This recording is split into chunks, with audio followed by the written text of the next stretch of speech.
अर्थव्यवस्था के क्षेत्र के साथ एक बार पुनः सेट टारगेट क्लास में आप सभी का स्वागत है। क्या है अर्थव्यवस्था? अर्थव्यवस्था एक क्षेत्र है जहां आर्थिक वस्तुओं एवं सेवाओं के माध्यम से आर्थिक गतिविधियों का निष्पादन किया जाता है।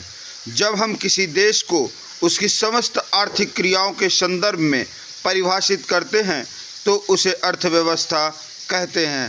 याद रखना, अर्थव्यवस्था का संबंध पूरी तरह से एक देश के अर्थ या आर्थिक वस्तुओं और सेवाओं से ही संबंधित होती है, जिनके अंतर्गत हम आर्थिक वस्तुओं एवं सेवाओं का अध्ययन करते हैं।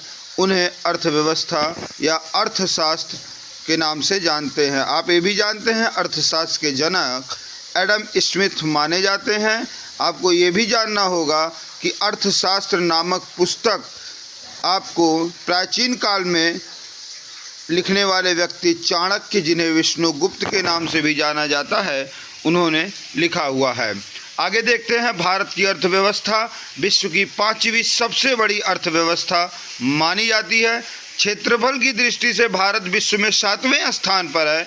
जनसंख्या में भारत का स्थान दूसरा था, किंतु वर्ष 2023 के मध्य से यह प्रथम स्थान पर बन गया है और केवल 2.4 क्षेत्रफल के साथ भारत विश्व की जनसंख्या के 17.76% 76% भाग को शरण भी प्रदान करता है। मतलब इसमें कई क्वेश्चन छुपे हुए हैं जिसके उत्तर आपको मिल रहे हैं। आगे देखते हैं। 1991 में भारत में बहुत तेज आर्थिक प्रगति हुई है। जब से उदारीकरण, प्रश्न आता, भारत में उदारीकरण कब प्रारंभ हुआ? तो 1991 में, और आर्थिक सुधार नीति लागू की गई। भारत विश्व की एक से अधिक आर्थिक व्यवस्थाओं को लेकर चल रहा है। भारतीय अर्थव्यवस्था के क्षेत्र की बात करें तो भारतीय अर्थव्यवस्था के क्षेत्र को हम 3 क्षेत्र के रूप में विभाजित करते हैं। प्राथमिक अर्थव्यवस्था, द्वितीयक अर्थव्यवस्था, तृतीयक अर्थव्यवस्था। वैसे भी अगर अर्थव्यवस्था के संचालन के संदर्भ में देखा जाए तो भारतीय अर्थव्यवस्था संगठित और असंगठित में विभाजित है। स्वामित्व के आधार पर भी देखा जाए तो सार्वजनिक क्षेत्र और निजी क्षेत्र में विभाजित किया जाता है। तो हमें देखना है कि भारतीय अर्थव्यवस्था के जो प्राथमिक अर्थव्यवस्था क्षेत्रक हैं, द्वितीयक अर्थव्यवस्था क्षेत्रक हैं, तृतीयक अर्थव्यवस्था क्षेत्रक, ये आपके पेपर में ही नहीं, ऑल इंडिया के पेपर में कहीं भी कभी भी आप अगर पेपर देते हैं तो यहाँ से प्रश्न आता ही आता है और ये बहुत ही महत्वपूर्ण है। इसलिए देखते हैं प्राथमिक क्षेत्रक के बारे में। पहले क्या है प्राथमिक क्षेत्रक?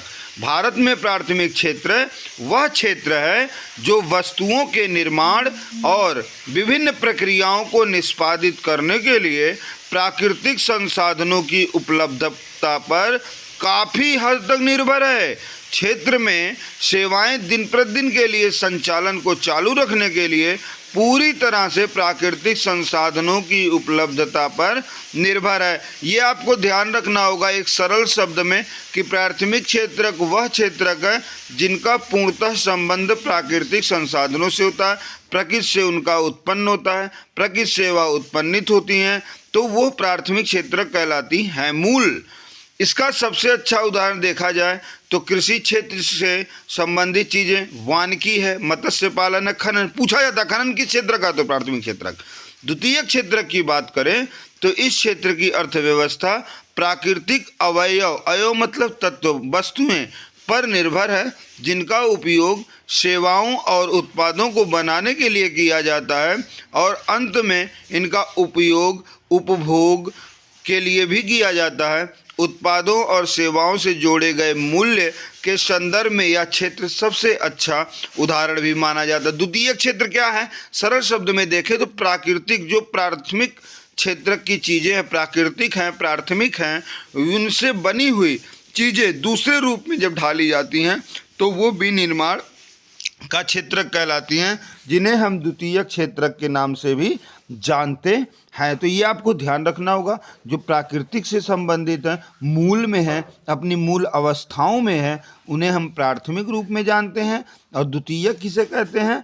तो जो प्राथमिक से बनकर एक दूसरे रूप में ढलती हैं उन्हें हम द्वितीयक क्षेत्रक के नाम से जानते। इसका जब हम आगे देखते हैं, सबसे अच्छा उदाहरण प्रश्न बनता है तो द्वितीयक क्षेत्रक के उदाहरण है विनिर्माण है, प्लास्टिक क्षेत्र है, कपड़ा क्षेत्र है, कपास है तो कपड़ा बन जाता है, खाद्य विनिर्माण है, तेल शोधन है, गन्ने से चीनी बनाने की प्रक्रिया, चूना पत्थर से सीमेंट बनाना, लोहे से स्टील के तार बनाना, स्टील के तारों से स्टील के स्क्रू बनाना इत्यादि।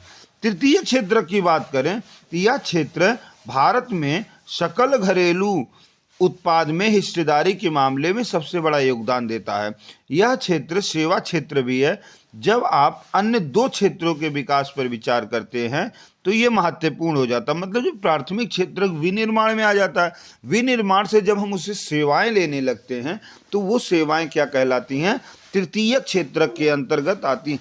कोई भी वस्तु जिससे आप सेवा लेते हैं, जैसे मोबाइल फ़ोन है आपका, ये संचार के अंतर्गत आता है। पूछ ले प्रश्न, मोबाइल फ़ोन किस क्षेत्र के अंतर्गत आता है, तृतीय क्षेत्र के अंतर। लोहे से आप गाड़ी बना दिया, विनिर्माण कहलाया, लेकिन उसका हम सेवन करने लगे, सेवाएं लेने लगे, तो वो क्या कहलाता है, परिवहन हो जाता है तृतीयक में। तो इसके उदाहरण देखते हैं। बैंकिंग है, बैंक सेवा देता है हमें, बीमा है, अस्पताल है, क्लिनिक है, स्कूल है, होटल है, रेस्तरां है, कानून फर्म है, परामर्श फर्म है, परिवहन जैसी बातें हैं, रियल एस्टेट है, व्यापार है, सेवाएं हैं, व्यापार सेवाएं हैं, संचार है, जो भी मैंने बताया, लोक प्रशासन, पर्यटन इत्यादि। तो इस तरह से महत्वपूर्ण वीडियो देखा आपने। लाइक शेयर कमेंट शेयर करिए। Thank you.